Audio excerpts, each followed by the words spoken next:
everyone. Welcome to this week's episode of Hollywood Matrimony Live. Thank you so much for joining us. Make sure you go find us on Facebook, YouTube, Instagram, the X, whatever that's about, the not X tweets, Blue Sky and Hive. I like to say this week. We haven't had a show in a couple of weeks. We haven't, and that's why we're going to few and far between, but we're only doing like 3 or 4 movies today. We just move on. We had sometimes. so much we watched, but we also had a grandchild with us last weekend. Yeah, so sometimes we just move on. So we're going to just hit some highlights. Yeah. And some of these may not be highlighty, but I left it in. I think it's good we do a variety of movies because I don't want people to think that we always just like everything, because that is not true. It's not true, but I also try to find the good in anything that's made because I've worked in the films industry, so I know the work it goes in to make stuff. And so for me to always just say blatantly everything sucks, there's a lot of things I can say is just sucks. But there's things that I think, like Wicked. I don't think Wicked is a good movie, but I think it's a pretty movie. It is pretty. I think visually, the music is decent enough. The performance, the costuming, it's just not a movie I like. Yeah, and that's okay. But I could go like someone who says, "Oh, I hate this movie," and there's everything about it. But I'm trying to find the positive. And we met someone this week that hated Sinners. I know. They said it was a waste of time. They said it was dumb and pointless and made no sense. And then you're trying to talk to them about the racial issues and all that. Well, now you're just reading into it. That's how movies work. That's a discussion me and her have a lot about people that watch movies and actually see and hear what's going on, as opposed to people who are just watching the pictures on the screen. Like that was an argument. I imagine Peter Starfish from Patrick Starfish. Sorry, Patrick Star. From SpongeBob. I imagine him, how he just sits there and that's how I envision a lot of people watch movies. Well, it's interesting because then I need a Patrick emoji. We had this same discussion years ago, and then it came up again this past weekend with somebody different about District 13 and the connections to apartheid, and other people going, the movie's just stupid. What was the point of it all? And it's because they're seeing aliens and they're seeing fighting, but they're not seeing what this message really is. And even if you go into let's say Saw franchise, yes, they're mindless torture porn horror films, but there's a lot of them that are speaking on celebrity. What is it? What's the phrase I'm thinking about? The fame thing? Huh? The fame thing? Yeah. Anyway, the healthcare system. Oh, yeah, so good. There's all kinds of elements that dig into different things. And so not every movie has that, but usually there's something there if you just let it happen and watch it. Like you watch something like Megan 2.0. Megan 2.0 is really just a mindless action thing, but there's a whole element there about AI. About AI, and AI taking over the world, and people are becoming friends with their AI. Like I talked to my AI, and he's the British man, and I'm like, "What's your name?" He's like, "Just call me Copilot." I'm like, "I want to call you a name because you're my friend." I don't talk to no AIs. I move on. Yeah, but anyway. This show is not for the Patrick Stars of the world.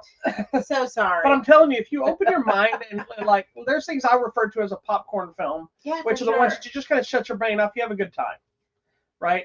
A lot of Marvel movies and stuff like that are popcorn flicks. Sure, there's deeper meanings in some of them, and there's big, deeper stories, and then people they go into this whole, these superheroes have turned woke, when they clearly have never read a comic book that have been in that tier since the day they were conceived. Not every comic, but if you look at stuff like X-Men was all about racial equality and segregation and all this kind of stuff, So there's so many layers of the Hulk was all about anger issues. Well, and I don't like the people that are like, well, I don't want, but they don't know the source material. Like I'll come and ask you, there's some books I don't read, so I'm like, okay, is this what the comic did? And some people are like, oh, well, I don't know about the comics. I just know the movies. My beef is not that, because I don't expect everybody to read the source material of everything, because I don't. Go look it up. But be clear on your stance. Yes. If you say, I'm a Marvel fan, then I'm thinking you know what you're talking about. If you say, I'm an MCU fan, that's a different thing. Yeah. That means you only follow the movies, and your knowledge just starts and ends with what happens on film.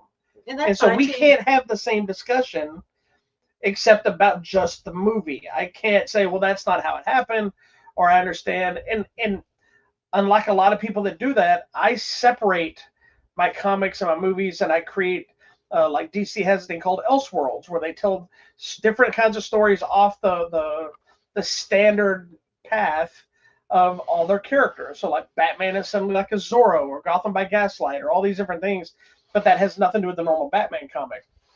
I look at movies that are based on comics or based on novels or things like this, that a potential Elseworlds idea, because they exist in their own thing. Yes. And you have the other thing. There's also the element of some things have to be changed from transition from a novel or a comic book to the real world because it doesn't always make sense. Yep. Like you Crow, have to sometimes. Well, the Crow is a prime example. In the original Crow series, the comic, there's a character called the Skullhead Cowboy. His entire purpose of that series is he's a guide for Eric Draven, but he's really the guide for the reader. Okay. And he's like he's taking us along. Yeah, he was. There was parts of him filmed for the movie, but they realized this we talk about it's like they're stupid, like they can't follow the movie now because now it's moving. You can do a lot more scenery, and it's not necessary. So he was completely removed from the movie. And while it had been cool to see him, he didn't serve a purpose anymore. You know what I mean? Yeah. And so that's the kind of changes that make sense. Yeah. It wasn't necessary. Yeah. Even though it'd be cool to see a cowboy with a skeleton. And pop up on your screen and be like, hey. And he was played by the guy from, you would only know him from Weird Science. Weird Science? The bald guy that does this thing. For the bikers. Anyway, moving on. I love at the end of that, then she's like, they're leaving, she's like, you have a lovely That's home. The same guy. Yeah. Michael Berry. Oh, so funny. He's known from Hills Have Eyes and all that stuff. Yes. Anyway. All right. So we have a diverse variety of films today. Where do you want to go? Let's just go there, and then we'll talk about that. Okay, so we're going to start here. Yeah. All right. So this was a Netflix movie, I believe. No. This was a Prime. This came out no, it wasn't Prime either. We watched the Blu-ray of it. Are you sure? Yes, I am sure. It came out in the theater, and then we watched the Blu-ray of it because they sent it. Well, don't listen to me. Let's start over. Yeah, let's not ever listen to her. Hi. We're going to talk about the movie Shadow Force with Kerry Washington. Man. There you go. That's all jacked up. What happened? Oh, shoot. I got to go back and fix that. Anyway. Okay.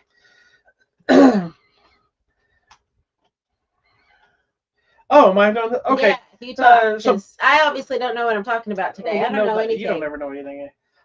This movie is basically it's kind of stuff like Mr. and Mrs. Smith, things like that, where it's a couple who are both secret agents or assassins or something like this, and they're put in a pit of having to go on a mission together or with each other or whatever. I was excited not necessarily because of the cast initially, but because Joe Carnahan, who did Narc, the A-Team, The Gray, Cop Shop, direct that. He does some good action stuff. Yeah. And trailer looked like it might have some decent action things in it, but I wasn't sure because I don't really see her as an action person. But here we are. So the premise is it's really just they got put on a mission together. Well, there's other stuff, but it doesn't really matter. There's more. They're estranged. They used to be a team. They were separated for a while, and now they're coming back because someone's out to get them, and they're the people that. As I said, it doesn't really matter. There's good guys. There's bad guys. It forces them back together, and they're the good guys trying to take out the bad guys. And it's a mission I wish they hadn't gone on. Wow, why? It's not good. Was it the story? Was it the acting? Was it the action? All of it. There was some decent action in it, but it was forgettable action. It was stuff you've seen a billion times. I think the only good part of this movie is Omar Sy. No, was Mark Strong, who's the bad guy. Oh, but he is overly over the top, so he's almost kind of silly. But it kind of worked. Like there's a whole side story with Method Man and Divine Joy Randolph, whatever her name is. Randolph. That's just kind of stupid, and I'm a huge Method. I like both of them. And she's an Academy Award winner for one of my favorite movies last year or a year before, whenever it was. The movie's just not that good.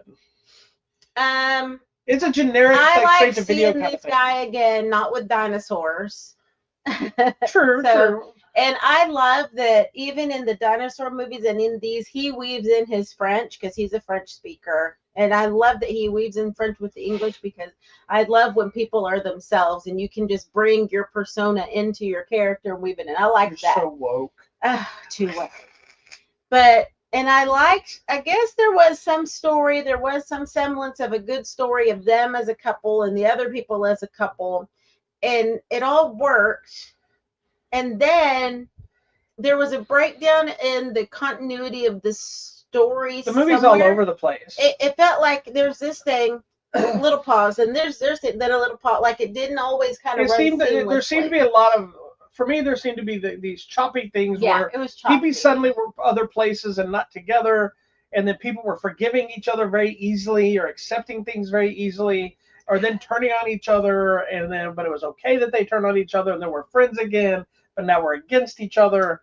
And it felt like a lot of things were just set up to show the fighting and the action, which would be fine if it was better action. It was okay. The action was fine, but like I said, it did feel very much like a straight to video movie that you would watch, you might enjoy, but you'd forget about it after that. Yeah. Like I couldn't tell you half of the story. No, not the story, but like I was too. But I'm saying it's so forgettable in my opinion that most of the action and stuff is just kind of like. It was fine. I thought it was okay. I would watch it again because it is on Prime. I'm watching it again. I would watch it again just because I like her and I like him. You can rent it on Prime. You can rent it on Prime. You can rent everything on Prime. But anyways, I'm just saying I could rent it again and watch it again. Well, I don't know why you rent it because you have the Blu-ray. But I'm just saying I would pay $3. Oh, maybe. I wouldn't pay $3. It was okay. Now I would have paid $3 had I not seen it. Wow. And give it a chance, but I wouldn't. You really didn't like it. It just I finished the movie and I just felt I felt like I had seen this movie a billion times.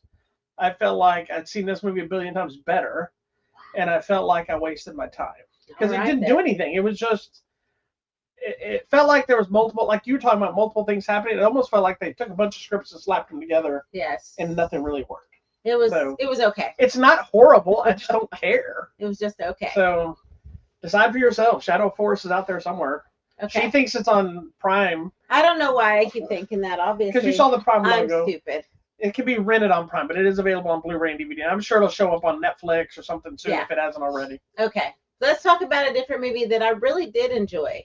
I'm on two schools of thoughts on this one. Okay. This is a movie called Daniela Forever. That is Mr. Golding.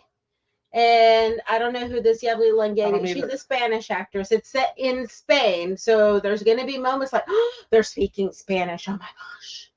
Don't be that person. Spanish in this one? They did. All over the place. They were in Spain, honey. Anyways, tell me what it's about. It's about this couple. Something happens with this couple. You initially don't really know. You just know that she's no longer there. Correct. And you're kind of under the assumption that she died or something happened to her. And he's just kind of spiraling in grief and everything else. And I don't remember if it's his friend or his sister or somebody tells him about some sort of a virtual reality sleep therapy thing. And so he basically ends up going into this thing and creating this world where he's back with her and working through things. And then it kind of be this journey of him working through their own issues and his issues and this world and this thing. And then it's kind of weaves in and out of the virtual reality therapy and the real world. And they do some interesting with the camera stuff to make you know which one's which. Yeah. But yeah, that's basically the storyline. Okay. So I found the first half of this movie to be horrifically boring. Wow. Not boring like it's bad. It was just dragging. I think this movie's too long. It drags and drags and drags. It's never exciting at all in the film. It's a talkie. But I was like, I like Henry Golding and I like the idea of this movie, but I'm just like, come on, man, let's get somewhere. When it finally does, I found it very interesting. By the time it was over, I found it compelling and I enjoyed it. But getting there is going to be the hard part. I really enjoyed this movie. I didn't think I would. I agree with you at the beginning. I'm like, what's happening? What's happening? But eventually you get into it. So he has to take this pill to induce this sleep state to be in the virtual reality world. And like you said, I liked the use of camera work where you can tell where he's in real life and like life is just beating him down. And when he's in the virtual reality world, everything's like a little bigger, a little brighter, and he's there with her. But it's interesting because in his memory or virtual reality world, he's remembering her a certain way. And when she doesn't behave that certain way, he can use it. And he's like, stop. It controls it. And he's like, boop, boop, let's go back and do it this way. And I'm like, that to me starts to show it's not real signs of love. It was signs of control. And it still makes you wonder, was he a bad guy? Was he not? Was there control, or is this just him now and how he's dealing with it? As you mentioned with the visuals, it was interesting because the real world was like very small, not letterbox, but like old school TV. It looked like it was shot on a video camera. Yes. And then it letterboxed this bigger world, like very widescreen, vibrant, digital color. I did like when they got into that stuff where there's a whole element is like he can't create anything he hasn't seen. Yes. So like when he's walking through the city they've been to, if he never went down this alley, he can't recreate this alley, so it's like stopped. So I thought that was an interesting element to play because, especially using the idea of virtual reality, they could have just easily created that and just made it a generic alley. But this was really working from his memory and his information and not just creating this fake thing. Yeah. And I thought that one itself was kind of interesting that how your memory, your perception of the memory, like if we were walking down the street together, what you notice and what I notice are going to be completely different. You're counting people and cars and things. And I'm like, shopping. So it's really interesting how our memories of the place, but also each other and his memory of her. And in his memory, she only remembers what he wants her to remember of him. Because at one point he wakes up in the dream and she's like, where are we? Why are we here? And it's hard to tell what is real and what he's just trying to create something new. It starts getting confusing. It's because there's a definitive ending, but even the ending is more gray. Yeah. Kind of leaving you because it has a narrative change, and then it makes you think, okay, wait a minute. Was this really was that all happening? Story? Was this, or was this her doing this? Is it her story, or is it really? Or are they both happening at the same time in different ways? And I kind of leaves you to your own devices of thought process. It kind of messes with your own brain to make you think and create. And there is a definitive ending because I had to look up. I'm like, is this what I thought it was? And it was like, yes, the internet agreed with me, but that doesn't mean it's definitive because the internet agreed. The internet agrees with a lot of people. There was an interesting thing that kept happening. It reminded me of that other movie we saw, but I won't say anything. Anyways, at one point, I'm like, oh, is it Halloween? Because there's a thing hanging over here. Ghosts. There's a little ghost. There's these little ghosts that keep starting to pop up, like Halloween suddenly, decoration ghosts. Yeah, then there's suddenly one here, and like suddenly they start popping up everywhere, and I'm like.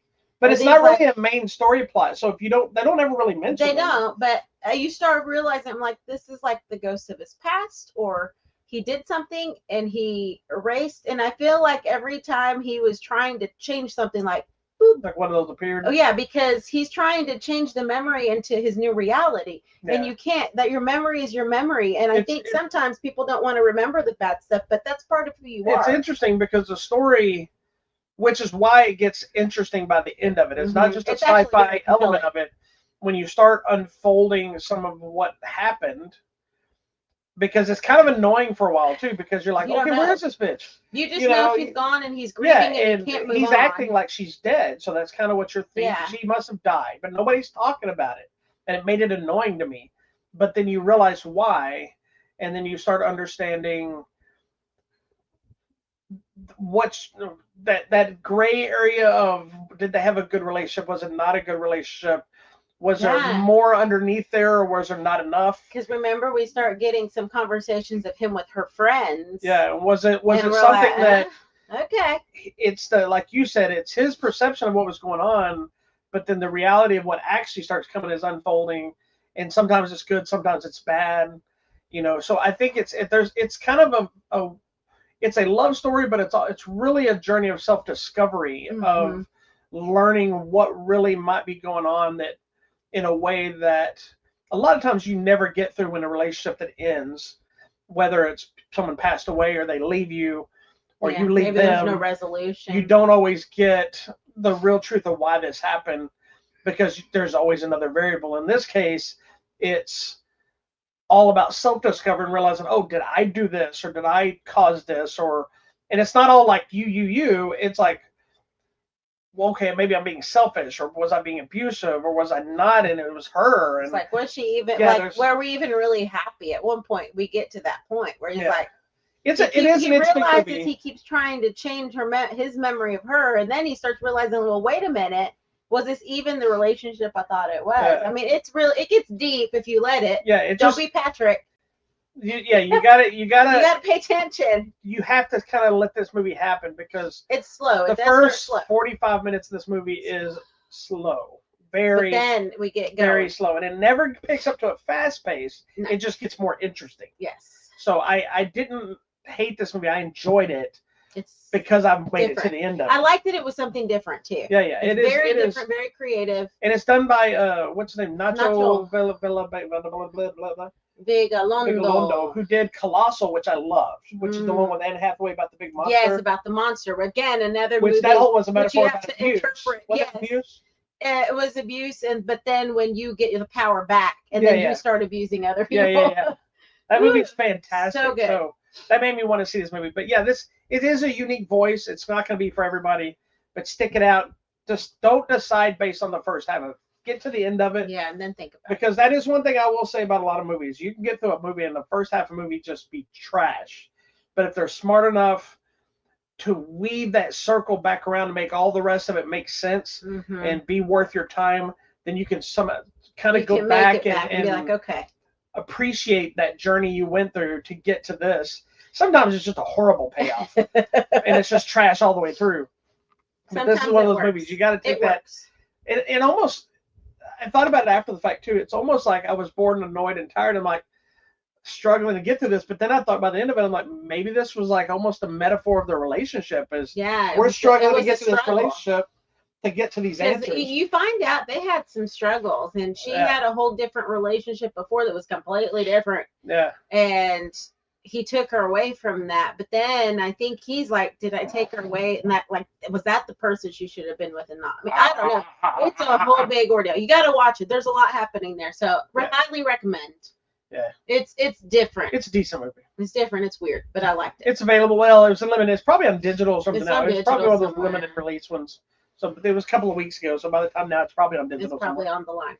All right. You wanted to go here? Yeah, let's go there because that's one of the ones this weekend. All right, let's talk about the movie everyone's talking about. No, I think actually could be good or bad, but hardly anybody's talking about it. Clearly, the new I Know What You Did Last Summer. I'm just gonna tell you right now, I love this movie, and I'm gonna watch it again already. I enjoyed this movie. So here's the thing: is anytime there's been this return to some of these iconic franchises, with Scream really being the biggest one of this group. I wore my Scream T-shirt to go watch. The irony of it is this movie's success on the first movie was really because of Scream. The guy that wrote this also wrote Scream. He wrote the original movie before Scream, but this Scream came out first. Okay. And let's be fair, Scream does it better than this movie does. But the simplistic idea, there's not a lot of depth to it. It's kind of what I like it. There's a mystery to it, but there's not. With Scream, every movie it's a different killer. After about 3 movies, it's like, okay, this is getting I love it, but it's getting ridiculous. This one, it's similarly connected in some way. The second movie was very Scream-like. Yes. It brought the people that were still alive back, brought some new characters in. It still connected it back to the first movie. Then we get into the third movie. We're not talking. It's called "I Always Know What You Did Last Summer." That a lot of people don't know exists, which is for good reason. It's horrible. It messed up my brain and the continuity thing. It is a horrible, horrible movie. But no, if you watch the franchise, I think you should see it at least once, just so you can see how bad it is. You want to see a bad movie? What you need to know is this one, the first one and the second one. Okay. And then watch the third one because it exists. And then we continue on. Just know if Jennifer Love Hewitt and Freddie Prinze are there, you're okay. And now we none of them were in. So originally, going back to the third one is irrelevant for this. The original third movie was supposed to have Freddie Prinze Jr., Jennifer Love Hewitt, and then it was supposed to be this. And Brandy from the second movie to do something. That all got scrapped. They ended up making a completely new movie with a completely new cast. They pulled the cardinal sin of trying to change the killer to up the ante like they did with Friday the 13th and take Jason. He's more supernatural instead of, Jason's already been supernatural, but you know what I mean? Yeah, they take him into like ghost and demon level stuff as opposed to just this mass killer, and it just makes the movie trash.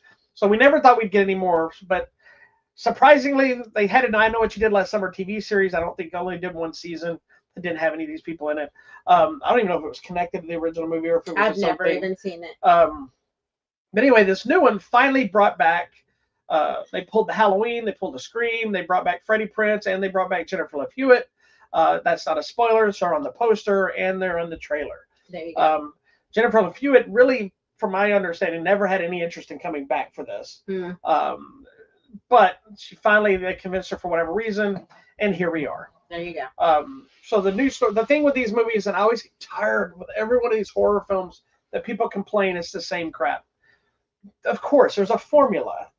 Every Friday the 13th movie, every Scream movie, every Karate Kid movie, every Halloween movie, every Nightmare on Elm Street. I Know What You Did Last Summer. There's a formula that makes these movies what they are. Final Destination. You change them, nobody wants it. But if you don't change it, they complain that you're rehashing it. I'm not complaining. So this new movie is exactly the same story as the first one. They all are. Okay. The only one that's not the same is the second movie. Yes, because it's a continuation. Yeah, they don't go through a whole accident. First movie, there's an accident, somebody dies, they cover it up. But somebody knows what they did last summer. And what's funny is every one of the accidents that happened could all be stuff that they just called the police. They would never have any of these issues. Correct. Every one of them. The police. Oh this one probably even more so. Yes. Because it's a simple car accident. Yeah. That they could have easily got around. But we also know people that are drinking and doing weed and drugs and panicking and paranoia make people make dumb decisions. Yeah. So this movie is not a reboot, not a reimagining. It is in fact a sequel to the original two movies with a whole new cast. They're going through the similar thing, but now it's like we're trying to figure out is what's his name? Willis, Bill, Bob. Ben Willis. Is this the original killer? Is this the return of Ben Willis from the first two movies, or is this spoiler? If you don't know about from 1997, if you didn't watch it, it's your own fault. Ben Willis, is he back? Is this the same killer? Is it a whole new group of killers? Is there multiple people? Is it a single person? Is it a man? Is it a woman? There's a whole layer of murder mystery. So you have the exact same story, but with a new mystery. Correct. It's a new Scooby-Doo. Yes, pretty much. And of course, they get with Freddie Prinze and they get with Jennifer Love Hewitt because they live. It's like you survived this. Yeah, so it is Scream when then they finally go to Sydney and the new ones. And they're like, you survived this, Sydney. How do we get through it? Yeah, that's same thing. It's the same thing. They come and ask Jennifer Love Hewitt. They're like, you made it through. What do we need to do, Julie James? What I will give them massive credit for this movie. I enjoyed this movie for what it is. I'm not a big fan of most of the young cast. They were like, I love the blonde girl, by the way. The main one? Her name is Madeline Klein. I thought she was fantastic. You talking about the one that was getting married? And yes.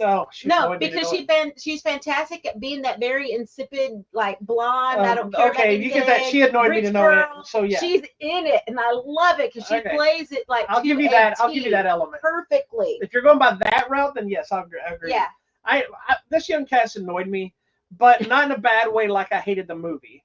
It's funny is maybe it's a disconnect of generation. You old. It is, but I'm saying it seems like when Scream and this came out and these other younger cast, the cast all just seemed better. Where they seem like the cast they cast these movies now are forgettable and unmemorable, and maybe it's because they're rehashing the same things.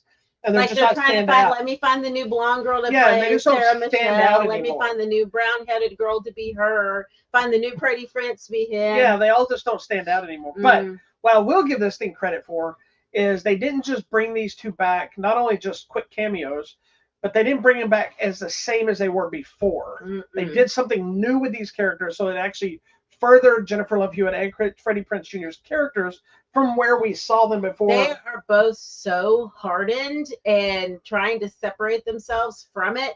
And dealing with it in two different ways. He stayed in town. She moved away. Yeah. So you get the two perspectives. They're both trying to separate themselves from it, but in very different ways. So and they have that cheesy line. There is that cheesy line of, it's in the trailer too, that I'm just like, oh my God. When she's like, I have one question for you. What did you do last summer? I'm like, oh dear God, that is not necessary. But their interaction with each other, we find out after part 2, they ended up getting together or whatever. That didn't work out. That's how the part 2 ends with them together. Yeah. But what I like is that he's like, I stayed in town, and they tried to pretend it didn't happen. And she's like, I got out of town because I wanted to happen. But you remember that was an argument in the second movie too, when he came to her college.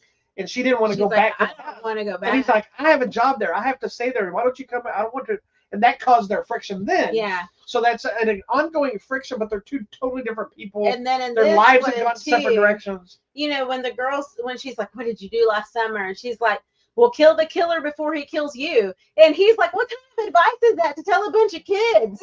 And she's like, well, that's what I would do. So most of the movie, them two are really they're the reason I think this movie works for me, because the movie itself is it's the same. It's not the exact same thing. I will say I thought this was probably the most violent one. Yes. I felt the kills were more gory, more creative. Was this a different rating than the others? No, I think they're all rated R. I just think this one went more in. Like, if you really think about the old, let's see the first one. The older movies they had a lot of killing, but they weren't graphic as well. Yeah. Right. This one I felt really went in with the kills and really, so I enjoyed that aspect a lot more. Yeah. I really liked the direction. Even though you could kind of figure it out early on if you really pay attention on who the killers or involvements might be. I'm just like, but I was Patrick starring this one. But this is that kind of movie. This isn't a deep thinking movie. This is a movie that it's a murder mystery kind of thing with a slasher overtone, but it is what it is, right? I think it was a good addition. It's been getting ripped apart. I don't know why. Why? But it's so fun. It's just a fun movie. Yeah, I enjoyed it for what it was. I love seeing these two back in this thing. It's got a mid-credit scene that I thought was fantastic. Mm-hmm. The movie didn't do great, but what I will say is it may still spawn more, maybe straight to streaming or something, because it said, I think it made like 13 million. It was the number 3 movie. Yeah, but that's not good. There's a big gap. That's not good when it's the opening weekend. But it made 13 million, I think, but 13. It was like an $18 million budget. So it's not a horrible train wreck. It's just not the success people probably hope for. It'll be fine. And I don't think we'll get another one, but I do hope they do something with it, because I hope we keep. They had a fun credit sequence that really could be that leaves this whole film open to do 2 different things. There's the end sequence, and then there's the after credit sequence, and they could do 2 completely different movies that I think would be fun, or just leave it alone and move on. Even though they leave. I hope they do one more. Please. Thank you. There's one thing that we can't tell you this without spoiling it, so I'm not going to directly, but this also touched on something, ironically, we had already been discussing, but how these kind of events can change you. Yeah. You don't always become the hardened, protective, ready to fight back person. Sometimes it makes you this smushy mess of fear. Sometimes it makes you angrier. Sometimes it makes you ready to stand up for yourself. You never know. And this movie actually touches on went all in on that to kind of get different elements. We talked about that, like even in the Scream series, like it would have been crazy. Like the PTSD of it all. Like we've talked about this in many different serial killer series. Is like it can make you a crazy person, or it makes you. Why has nobody just lost their mind because? I think Halloween is the only one that kind of did that with Danielle Harris's niece when she turned and started killing. Yeah. It's that kind of stuff. But who knows? I enjoyed the movie. I loved it. I thought it was great. So, of the 4, which one's your favorite? I know you love I'll Always Know, but of the other 3, which one's Part 3, you mean? Part 3 is your favorite, but after that one, which one? I love this movie. You like this one better than the first one? I love this movie, yes. Even though Michelle Gellar's in the first movie? Her photo is in this.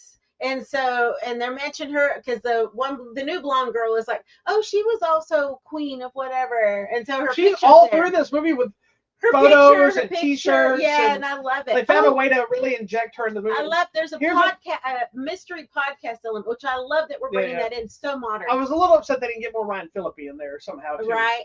But they took him completely out of that. Poor Ryan Phillippe can't catch a break. It's interesting. Have you seen all the news articles about how they were?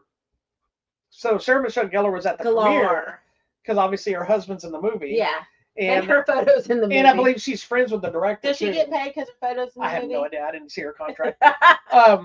But then people were talking to them, and then there's like her and Jennifer Love Hewitt hasn't talked since the first movie. Well, they missed each other because she's like, no, by the time she doesn't go to the parties, and the other one like she has kids. She was with her kids at the second half of the red carpet, and they did go to the party, and Jennifer Love doesn't go because she wanted to get to her kids. Yeah, and they were talking about how like people assume there's a feud. She goes, we have no feud. She goes, I love them all. She goes, we just don't connect. Our lives went on, and she's they moved on different directions, doing different things.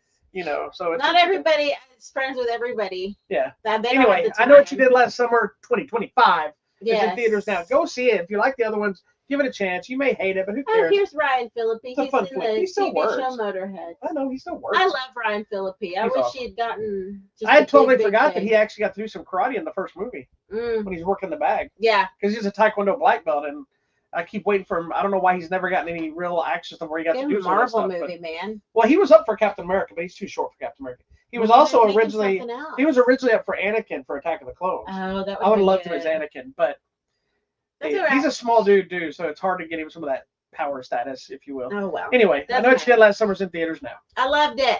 It's the best. Next. I don't know about the best, but it was the best. All right. Lastly, look at the movie that was #1 twice in a row. Still number 2 weeks in a row. Was the latest edition of Superman, which is written and directed by James Gunn. Even though there's a few things that are part of it, this is the official start to the new DC universe. Creature Commandos was really the first entrance. They kind of looked at the Flash as rebooting the franchise of DC. Blue Beetle, they said, was kind of part of it. So was Shazam. Neither one of the movies did great, so I don't know if they're even going to acknowledge them anymore. I'm gonna go. I did too. Blue Beetle was fantastic. It was really good. But this is the movie that's classified as the real beginning of the new DC universe. We got a brand new Superman and David Cornsweet, whatever they call him, however you say his name. And to me, it's screaming like old school Superman. The trailers were great. I am not the biggest Superman fan. So I don't hate Superman. Everybody knows I'm a big comic nerd, but I don't read Superman comics, right? I buy World's Finest, which is a Batman Superman comic. I read some Superman miniseries, things like this. But as a whole, I don't buy Superman. Right. It's not your thing. So it was one of those that I was super excited to see where they're going, but it wasn't like, I must have Superman, So we did a marathon of all the other Superman movies. Sure did. There you go. We watched all of these guys. And I actually like every one of these Supermans for different reasons. I do too. I feel bad that Henry Cavill kind of got screwed in the whole deal. I really like that movie, by the way. Which one? The Henry Cavill one. Man of Steel? It is so good. The use of technology was well done and not overboard, because at this point, they were able to create like that whole mask thing for the other guy. Oh, yeah, like it's so smart technologically, because they could have gone overboard, but it was well done. And then just the pain and the sadness at the end when he has to kill what's his name. Well, see, and that's where you get divided by fans, because so many fans were. I know. Here's what's funny is people scream, Henry Cavill's our Superman, blah blah blah blah. But when Man of Steel came out, everybody's like, that's not Superman. That's not how Superman acts. Superman doesn't kill people. Superman this, Superman that. But there would have been no other way. And I know. In that version. And in my opinion, that whole moment was supposed to be why Superman doesn't kill people. Yeah. Is he was forced to do this, and now he goes out of his way to not do that. And so anyway. Well, if he had just been Christopher Reeve and wound back time. Don't be started. I know. I love the Christopher Reeve movies. I actually like all 4 of them. Now, 3 and 4 are trash movies, but they have great moments. Yeah. As a whole, are horrible, horrible movies. I like part 2 because why? I've been working out. Revisiting Superman Returns with Brandon Routh was the first time I've watched it, despite his long torso. Why do you hate his long torso? He just looks weird because it's just. I think the symbol needed to be bigger. Because there's so much empty blue space. So you look at everybody else, like he doesn't wear the underwear, but if you look at the space between the logo and the belt, and look how far down it is over here. Yeah, he's long. But I have a new appreciation for Superman Returns. Rewatching him, like that's actually not a bad movie at all. And I feel like it goes in continuity of. Well, it's a direct sequel to Superman 2. 1, 2, him. Then we can continue 3, 4 if you wanted to. Well, the Flash TV series, they're in their. Crisis of Infinite Earth retconned where they originally were saying 3 and 4 didn't happen anymore. Oh, okay. But he mentions when he's fighting Tyler Hoechlin from Superman and Lois, that he goes, "You think it's the first time I fought myself?" Which is Superman 3. Which so that they part is retconned it now really good to bring it in. But anyway. And I know, like one of my friends loved 3 because what's his name was in it. Richard Pryor? Yeah, so I mean, to have the movie's horrible. A prominent black character at that time period was actually a really big deal. So for a lot of people, that is a very important movie. Richard Pryor, this was on the backside of Richard Pryor's career. So this wasn't he wasn't really in a lot of stuff and Odie Massive. I know, but to have him in a superhero movie, I know. It's just a bad movie. I still like part 1 with the or was it part 2? Part 2 with the guy that's he never talks. Yeah. I love him. Anyway, I like the lady in or whatever his name is. Don't matter. Anyway, so we watched Sorry, all we're of all them. over. We watched all of them leading up to the new one. And we watched the Christopher Reeves documentary, which I'd never seen. Yeah, it's so good. I wasn't crying at all. But I wanted to revisit all these, not because I didn't remember these movies, but because I wanted to have a fresh take of every version of the Superman on the big screen. I know there's George Reeves and Tom Welling and all the TV ones, but I wanted to have a fresh take. So when I walked into this new Superman movie, I could see if there's tonalage from each of them, if it's its own thing, where does it pull from, all these different elements, while still letting this movie be its own thing. Yeah. One of the things I loved mostly about this movie right out the gate is we're not going through the origin again. Yes. It drops us in, but it tells us exactly where we are. And I know some people thought that was a cop-out. Oh, I love it. But James Gunn said in an interview, and I completely agree with him, he goes, I don't need to see Superman as a baby. I don't need to see Peter Parker be bit by a thing. I don't need to see Batman's parents killed him, or we already know. Get it. We got it. This is a movie that Superman's already Superman. Superman and Lois are already together. We're already like 3 years into Superman. We're in it. Right? Yeah. So we could dive right into a story and enjoy it. Yes. And I love this freaking movie. It was really I found every element of this movie fantastic, from the score. I wasn't sure. I'm always hesitant when they bring in new people to play characters. I thought he was. Originally, I thought, I don't know if I like the way he looks. I liked him. I was glad he's back in his underwear on the outside. I liked Nicholas Hoult as Lex Luthor. I love Nathan Fillion as great Guy Gardner. You're saying he looks exactly the way that is him with the chili bowl. If you look up Guy Gardner, he will have that chili bowl. If he doesn't, then they would have done it wrong. I would have been pissed off that entire movie if Guy Gardner showed up with good hair. Because some people will talk about, I don't know why they originally drew him that way, but I think Nathan Fillion mentioned in an interview that he fought for the chili bowl. And he got that part of that was because Guy Gardner is so pompous that he would be the kind of guy that wears a hairstyle like that because he thinks doesn't give two craps what you think. Yeah. Right? Because he doesn't. Where Cornsweat fought for the underwear thing. Really? Because they didn't want to give it to him. Well, Superman in the comics doesn't look like that anymore. He looks like Henry Cavill. And maybe he does now. But for a while he didn't when they did the New 52 and everything, and they changed them up. But they were talking about one of the reasons they liked it for their own, this isn't the original creation, but he looked at it as Superman is this all-powerful, godlike character.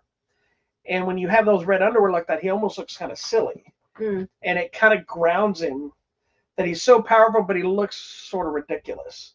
And that kind of grounds the balance between people. So when he lands in front of a crowd of people, knowing that this guy can kill everyone in this crowd very little, but they're looking at me like, you're wearing tights. He feels approachable. Yeah. As opposed to this Batman menacing, even though Batman wears his underwear on the outside too, it's just in a different way.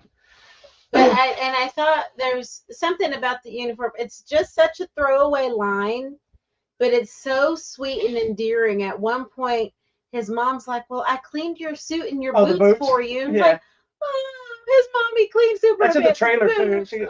Because you see he's looking out the window and something's coming up. She's like, I cleaned your boots for you. Let me get them. Oh, I'm like, that is just so like sweet. I had somebody tell me that they hated that the kids were like super country bumpkin. They're farmers in Kansas. Yeah, and I think other movies and storylines, but these are people that didn't read the comics either. But I think they smarten up characters that shouldn't be smartened up. Like his parents aren't supposed to be geniuses. They were just simple people. Just farmers. Yeah, they're country bumpkin Not farmers. That they're dumb. They're very smart. They're just nice, good, wholesome American people. Was it in this movie or the other one where he's like, I'm from Kansas. I'm American. What movie was that? I don't remember which one. We watched all the Supermans. But at one point, it might have been this one where they asked him where he's from. He's like, I'm from Kansas, dude. He's like, it's not more American than that. So, interesting. Because of the woke agenda that he. What's funny is there's some people these people that are super against the woke agenda, as you mentioned, that are all about that. So many news articles came out about like James Gunn has made Superman woke, and I'm like, I got some news for you. Superman's always been this. There's nothing in this movie that has changed Superman. The only argument I can see from some people is there is an argument too. There are some people's complaints with Superman was weaker in this movie than he's been in the past because he gets beat up all the time. But he's also fighting people that are his level of power. Yeah. And somebody made a point that like the movie opens and the thing you see in the trailer where he hits the ground, he's already been in a fight. Yeah. And they say when they charge him up, if you listen, when they go to do the healing sun thing, they say he's only up to like 80-something%. So he's never fully back to 100% Superman. So he's not going to be the all-powerful thing, but he's also going through this crisis, which I loved getting to see Superman like struggling with decisions. Yeah. You know, this movie felt the most comic accurate. It felt not only very, the character and tone, but feeling like you're reading a comic book. And it felt very human because he has no basis for what his people were as much more of what humans are like. So his decision making is based on my parents raised me to be this, very human mentality, but against people that are doing inhuman things and different worlds and different things are happening out there and the space time, whatever. I don't know how that works. I think the problem with a lot of people's thoughts is because James Gunn leaned into this movie as about an immigrant that's still protecting the world that's not even his world. And people started looking at that connection with Lex Luthor being the rich corporate crazy person that's trying to take him down. And so the correlations with the stuff in the country right now. Yeah. And so that's what people's bad agendas were. But if you watch it, people also complain about too many characters, which I thought they were balanced out perfectly. We get an early look at, in the movie they refer to him as the Justice Gang.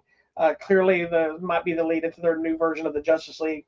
I thought they brought him in. Like, there's also a lot of people saying, "Oh, look, Superman was in a Mr. Terrific movie," which I didn't. I got that from a couple people because Mr. Terrific did steal the show a lot.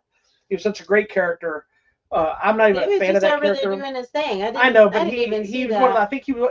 I do think he was a scene stealer when he was on screen. Well, then that's just a testament to his acting. Yeah, but I'm not a fan of that character either. I think he's a stupid character, but he was great in the movie. I think there was a good balance to them. It created it like any comic. You could be reading a Superman comic and suddenly 3-4 different heroes show up to help out, or they're in the background doing something while you're doing something else. This felt like a comic book to me. Well, you know what? I liked Lois Lane because it was Miss Maisel. And so. Oh, is that who that was? Yeah, I liked getting to see her do. And I liked that in this, they lean into her being very quirky and tenacious. And even the way she dresses and the way she acts and interacts with people is like very unique to Lois, you know? Like they give her something. And it's not even about her. She's not in it that much. But when she is, it's like, oh, yeah. Yeah, I know a lot of people were whining there wasn't more Superman and Lois romance stuff. I'm like, but we don't need that. That's not what this is. We don't need that all the time. And that's not what we're already in that. But one of the best acting moments from Sweet, whatever his name is. Cornswoggle. That's the way it's spelled. It's the S-W-E-T. E-T, just one E. What I think is one of his best moments in the entire film, which is also in the trailer, is when they sit down for the interview. And she's like, "You ready to do this?" And he says something like, "Whenever you're ready, Cronkite." Mm-hmm. And then she's like, "Superman." Then he leans forward, his voice, his posture changes. Yeah. He goes, "Miss Lane." And he becomes a different human being. Yeah. I feel like after watching the Christopher Reeve.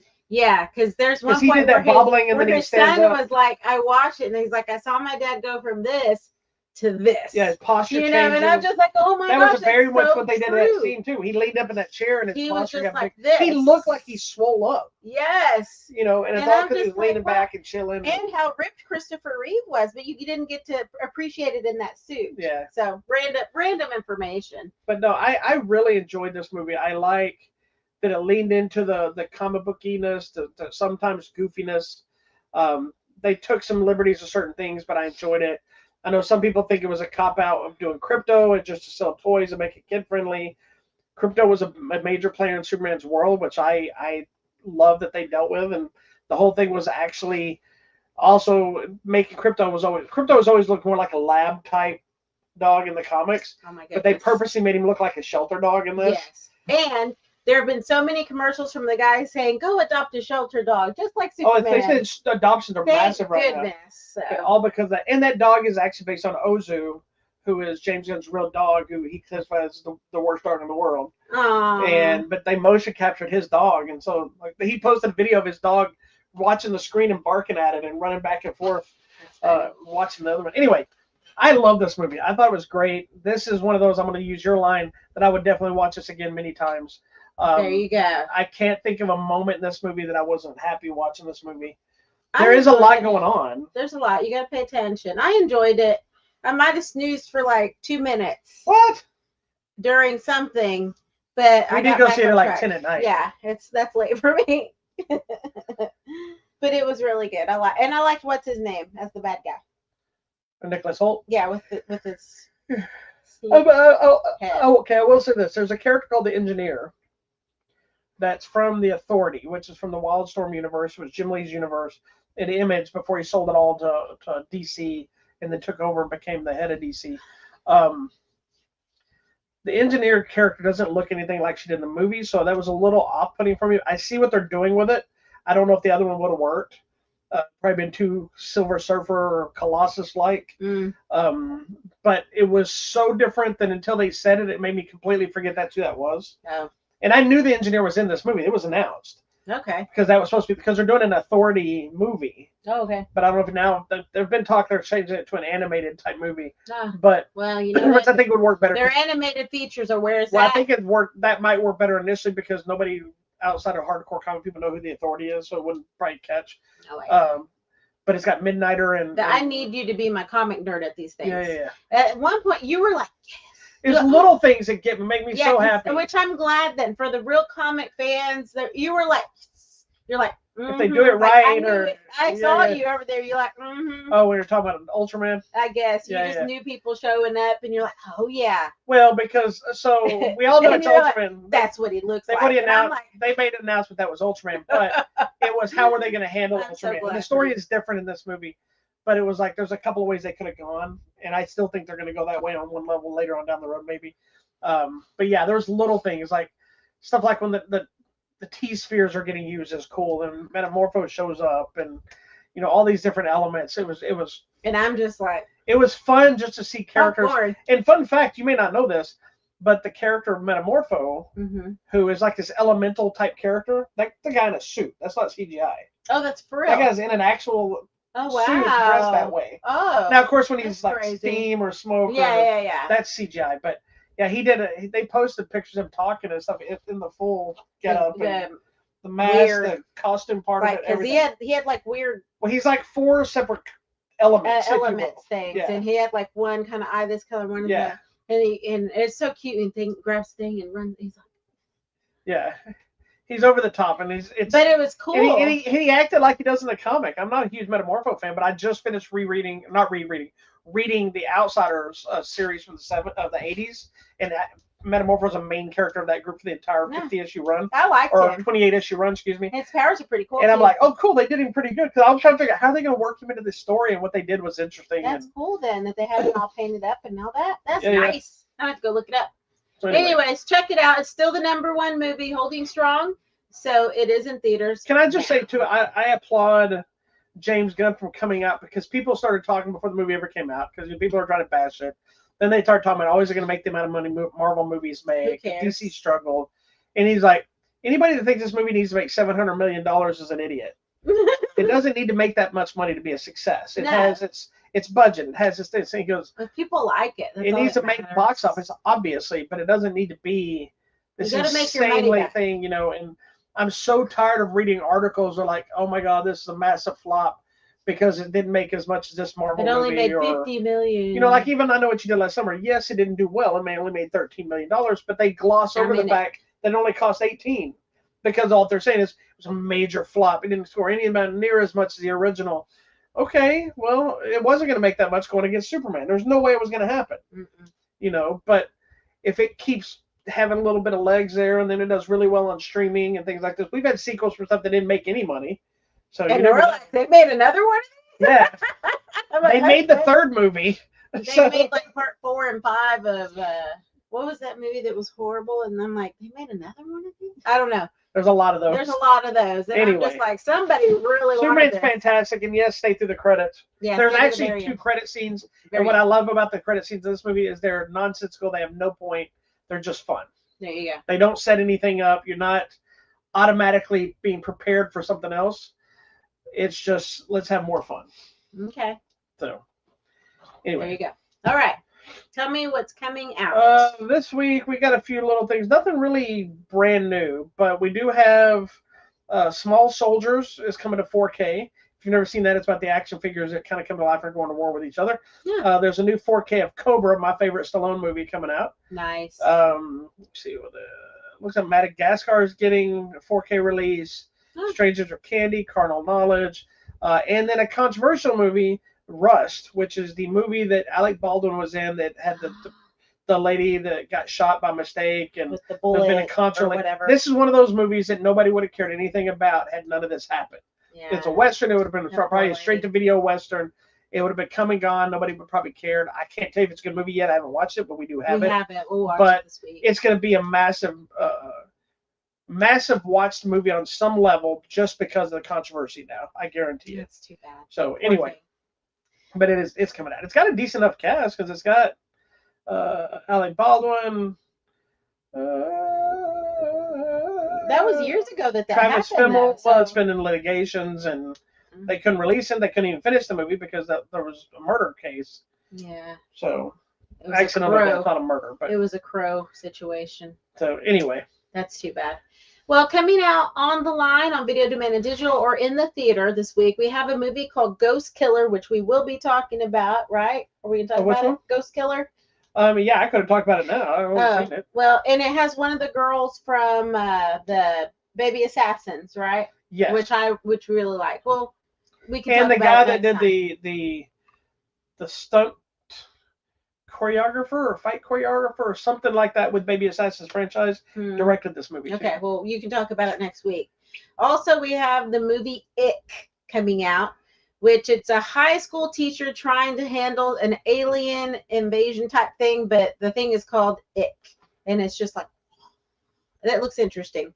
Coming out at the theater, I know this is the one everyone's waiting for, Fantastic Four, The First Steps. This is a new Fantastic Four. Is it a reimagining or a retelling or starting over? This is the first Fantastic Four movie that is part of the Marvel Cinematic Universe. It's a whole, has nothing to do with the other movies. Okay. We've had 4 other Fantastic Four movies. So I don't need to know anything else. One of them has never been commercially released. One lady. Then we had the 2 that had the guy that the British guy. Yeah, he died, right? No. Is that the one that died? No, I don't or was think that so. the one that played Doctor? Or was it the one that played Doctor Doom that died? I don't know. I think it was one of them died recently. I thought. Oh goodness. I think it was the Doctor Doom guy died. Okay, well that's disturbing. Yes, Julian McMahon died. Oh, okay, yes. You're thinking he died in this month. This guy, he's still around. Yeah, I know. The stretchy guy. But yeah, he's Mr. Fantastic. Yes. And then there's the Fantastic Four movie that has Michael B. Jordan in it as Human Torch. Which the first half of that movie is fantastic, and then somebody suddenly remembered they were making a comic book movie and it goes off the rails. Anyway, no, this new one is a brand new one. Starting all over. It's the introduction. I have an entire theory of how this movie's going to be played out. We'll see if your theory is right. And it was further secured with the after credit scene of Thunderbolts that I'm still even more so think that I know. So write it down and we'll see if you're right. All right, so check that out. Also coming to theaters is Let's just say I think Fantastic Four is going to be a downer. Oh no. Also coming to theaters, the movie The Home with Pete Davidson. It's a guy that begins working at a retirement home only to discover there's something sinister happening there. We will be talking about that next week. Excited about that. Coming to Shudder, a movie called Monster Island. I'm all in. I see Japanese and Monster Island. I don't need to know anything else, but it's going to be good because they do monsters right. Coming to Netflix, Happy Gilmore Part 2. Here's another one. Did we need a Happy Gilmore 2? No, but we sure as hell wanted one. But we want to be happy. The only thing that's really sad is Bob Barker's not here to be in it. And they said originally they had parts written for Carl Weathers because he's in the first one. But by the time they got around, he died, and then they had to redo that. All right. Do you have this? I don't, sadly, but I'll tell people anyway because people need to find it. If this is near you, find it. It's in limited release. It's called Bambi: The Reckoning. This is Killer Bambi. You killed my mom. I'm gonna come get you. It is the 4th film in the Twisted Childhood universe that's part of Winnie the Pooh, Blood and Honey 1 and 2, and Peter Pan, Neverland Nightmare, or Nightmare in Neverland, or something like that. So good. I'm so excited they're doing these horror versions. Yeah, because they're making a movie called I think it was like the Pooniverse Monsters Unite or something. Nice. They're doing like an Avengers and bringing all those characters the monsters together. I'm so excited. So it's, we haven't seen this one or the Peter Pan one yet. So I'm hoping to see it soon. I do technically have that one if you go back up. This one? No. This one? Oh, Hi is the name of the movie. Iris thinks she's met her perfect guy, Isaac, and they go off on a romantic getaway together. What could go wrong? Don't go away with people you don't know. That's weird. Something like... That's how we met. Oh, my gosh. Video demand digital, so it might be near you. A movie called The Last Swim. Another one, Dog on Trial. Yeah, put a dog on trial. Oh, so sweet, little baby dog. What else? Then coming out, that's it, because that gets us into next week. So there you go. There's stuff to watch. If you didn't get to the theater to go watch the Smurfs because you were watching I Know What You Did Last Summer, or you're those parents that were in our theater, instead of taking your kid to go see Smurfs, you brought them into I Know What You Did Last Summer, whatever. All those things happen. So there you go. All right, tell me about our giveaways. I have no idea what we're giving away. We got a few different things. I think we have one digital copy of Thunderbolts left. That's fixing to end. We got some 4K copies of A Working Man, starring the Statham of Jason. We've got a few copies of Sinners on 4K, as well as the new boring movie. I know it's new, as well as the new entry to the Final Destination franchise, Bloodlines. So good. I hope they don't make another movie of any kind called Bloodlines. That's like the fourth one of Bloodlines of some sort. Not counting the movie Bloodlines I wrote years ago. We had Pet Cemetery Bloodlines, Final Destination Bloodlines, Peter Pan Bloodlines. I don't know. Anyway, moving on.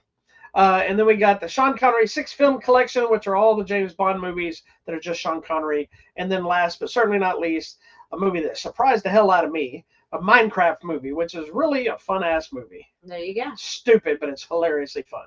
It is. And my granddaughter loves it. That's her new favorite right now. Thank you so much for watching, guys. We will see you next time. Peace out, dog.